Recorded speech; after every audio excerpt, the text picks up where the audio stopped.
Year, more of us are quietly asking the internet, why am I so tired? Searching for answers to something we all feel but don't really understand. Every morning we're waking up feeling a little bit more worn out than we were the day before. Our afternoon slumps are a little slumpier, so much so that companies make fun of us for this. What's going on? It's a 3 p.m. slump. Selling us meat or cheese or coffee or human-grade jet fuel to somehow cure our afternoon energy deficit.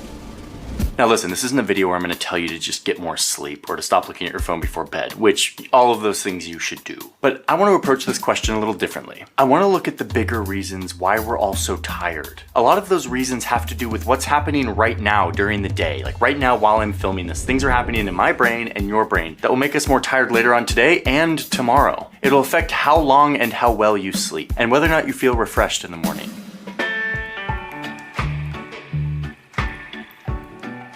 In order to understand why you're so tired, I'm going to take you back in time to 300,000 years ago. Meet Johnny Caveman. Johnny Caveman kind of has a similar body to ours today. He's a human. His body's a little different. His hips and his head are shaped a little differently. He's got this wider, flatter nose. He's got this big, strong brow. But up where it counts, his brain is very similar to our brain today. And yet how he uses his brain is very different. Similar brains, totally different worlds. To show this, let me show you Johnny Caveman's morning routine. As Johnny Caveman begins his day, let's keep an eye on this part of his brain. This is the prefrontal cortex. When you make decisions, this part of your brain is doing most of the work. This morning, Johnny Caveman has a few decisions to make. He has to decide where to get his water today. Should he go out and hunt with his group, or should he spend time picking berries? He just found some mushrooms. Are these mushrooms safe? Should he eat them? Johnny Caveman will likely spend a big chunk of his day just sitting here around this campsite, eating and chatting with his band of other humans. He might go out and gather sticks to build a campfire later. I mean, look at his brain. There's some decisions being made here, but it isn't pinging very much. There's not a ton of action up here in the prefrontal cortex. His day is routine with not a ton of choices. Fairly simple decisions. Okay, but let's transport forward in time now. I wonder what would happen if we put this same Johnny Caveman in the 20th century. Same brain, same body, different world. Yawn. The sun is still waking Johnny Caveman up. And now he's got a few decisions to make.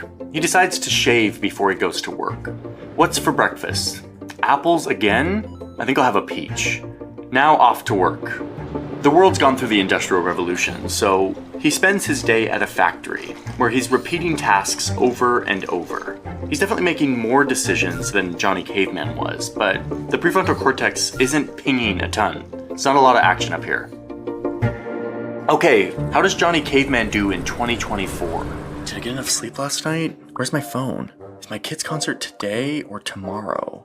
Ugh, I need new socks. These don't match. What should I eat for lunch later? Should I cancel with my coworker? Did I have a burrito yesterday? I need to remember to send the receipts to the insurance company. I need to file that expense report. When am I going to change this fish? How much gas is in the car? Should I get an oil change this week? Why is the ice cream so sticky? Should I be upgrading to a different machine?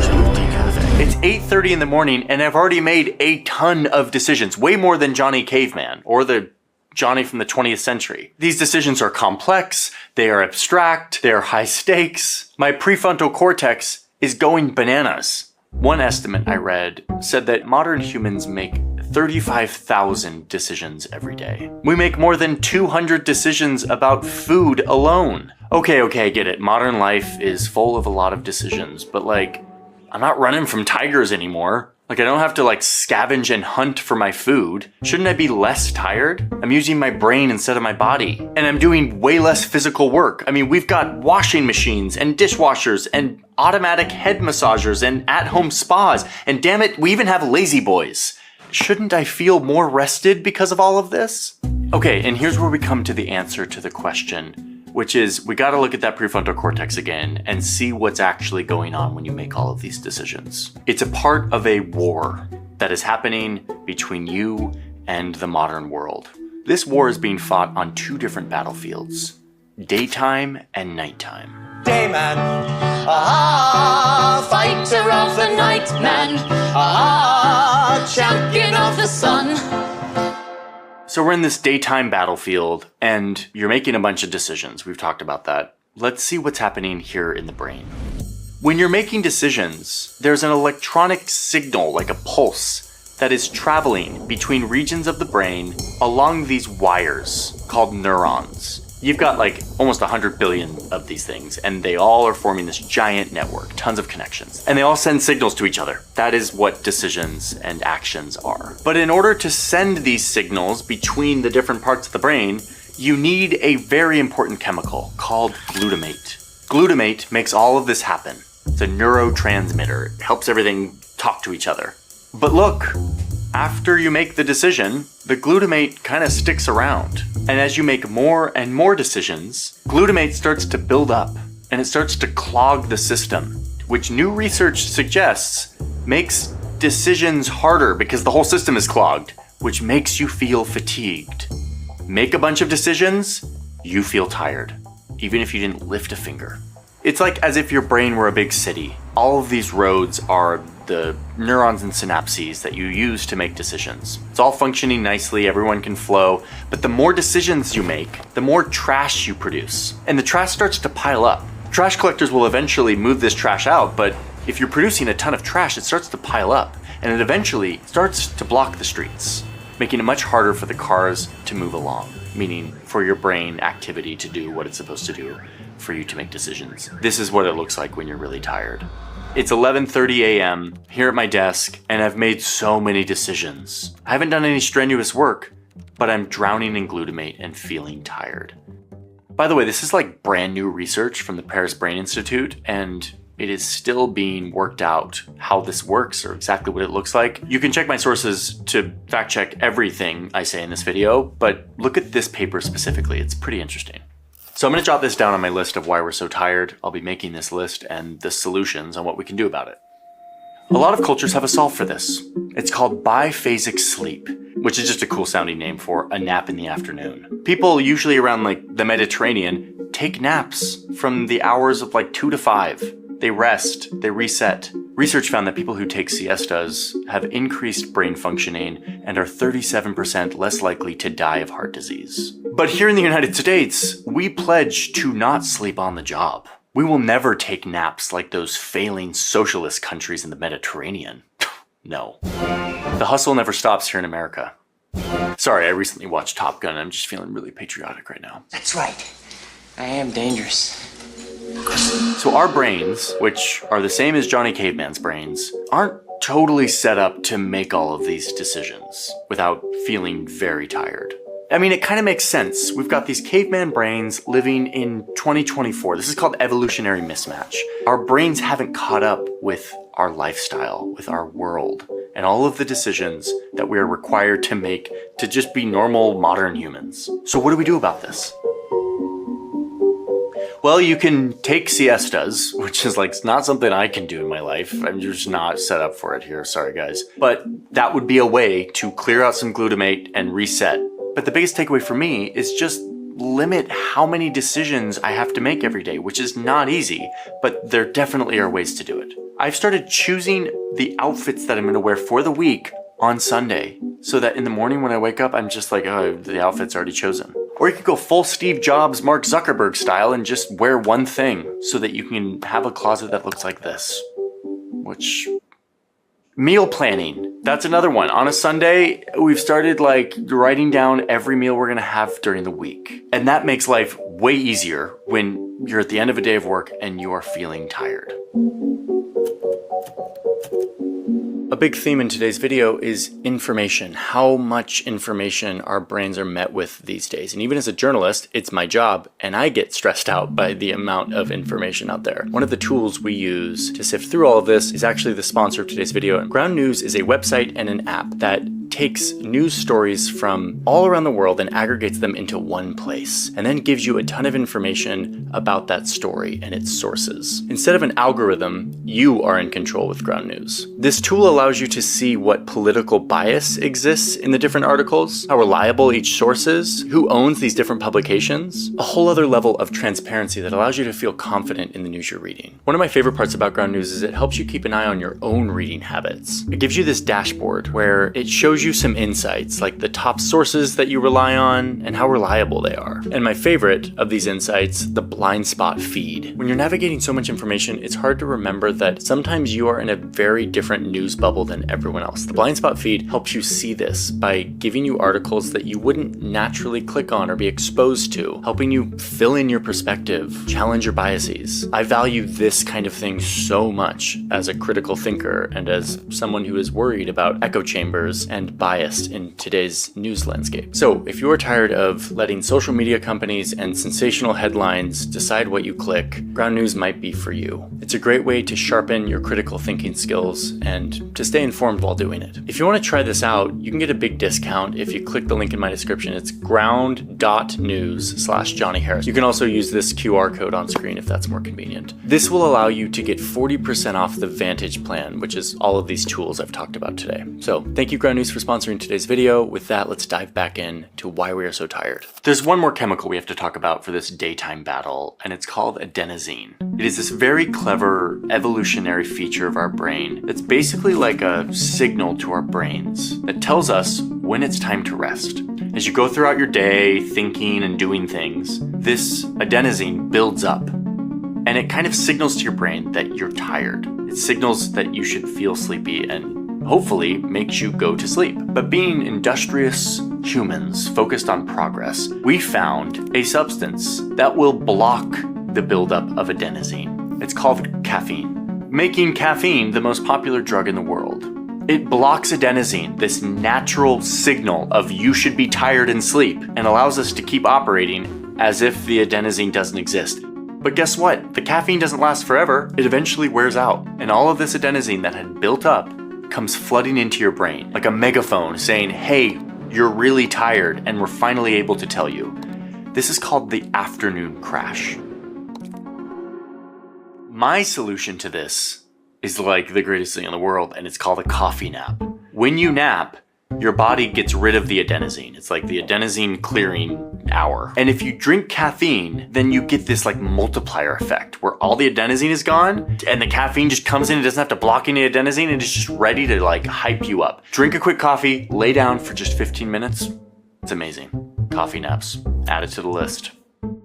The other option is to drink your coffee a little bit like later than you would. Like, don't drink it right as you wake up. Drink it between the hours of 9 and 11 a.m. so that it lasts until you're done with work, and then you can have your coffee crash. Okay, so that is our daytime battle. Glutamate builds up because we make so many decisions. Adenosine builds up because we don't let it clear out and we block the signals because of caffeine. And our modern world doesn't like us naturally clearing these things out, so we feel really tired. Now let's get to the nighttime battle.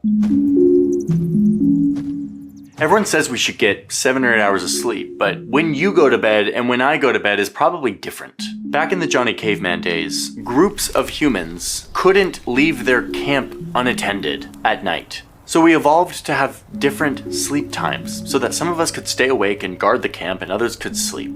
And then we could switch off. Today what that looks like is that I go to bed at 10:30 and I wake up at 6:30. You may be a night owl and you want to go to bed at 1 in the morning, or you may want to go to bed at 9 a.m. These are called chronotypes, and there are roughly 4 of them. Everyone has a slightly different interpretation of what it means, but the fact is, we're not all the same when it comes to when we go to bed. And yet, we all live in a society that wants us to be the same. Our standard workday, 9 to 5, was constructed for like the average person, but you may not be that person. You have a job that requires you to be there at 9 a.m. and you're a night owl who wants to sleep until 10:30? Too bad. Capitalism says no. Researchers say that our chronotype is in our genes. Like, this is like we are naturally coded to have an optimal time when we are sleeping. And that may not work with your life. Evolutionary mismatch once again. So I'm gonna write chronotypes down on my list. What's the solution here? Find out what your chronotype is. You probably already know what it is. Take this test online. I'll give you a QR code here. You can scan this, take a test. Maybe aligning your lifestyle with your chronotype could help you get sleep during the time when your sleep is most optimal, which will help make you feel less tired. Okay, finally, in a video that you clicked on about why you're so tired, finally we're talking about sleep.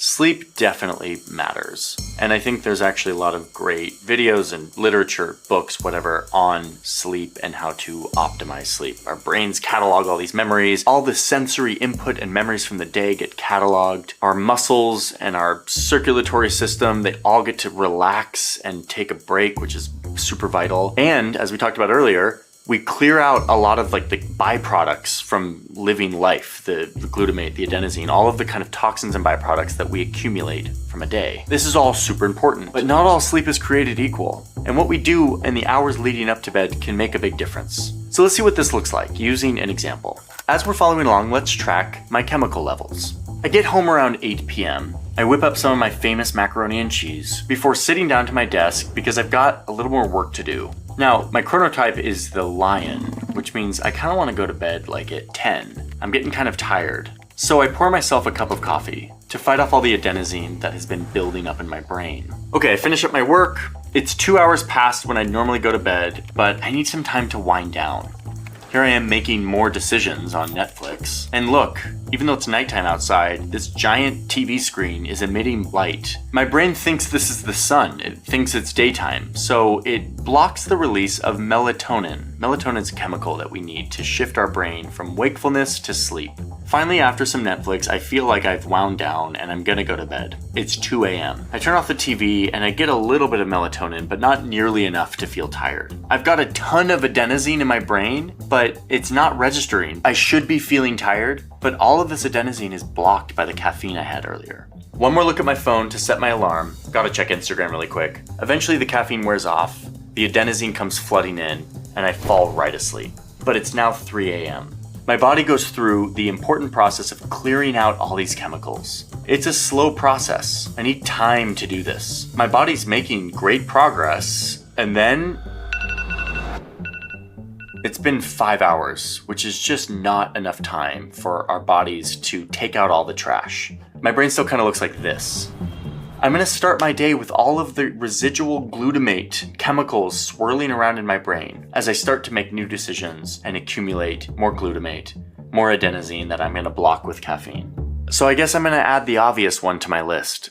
Get enough sleep and wind down without caffeine or alcohol, the things that kind of kill your ability to get good sleep. Now let me just say there's a lot more to say on sleep.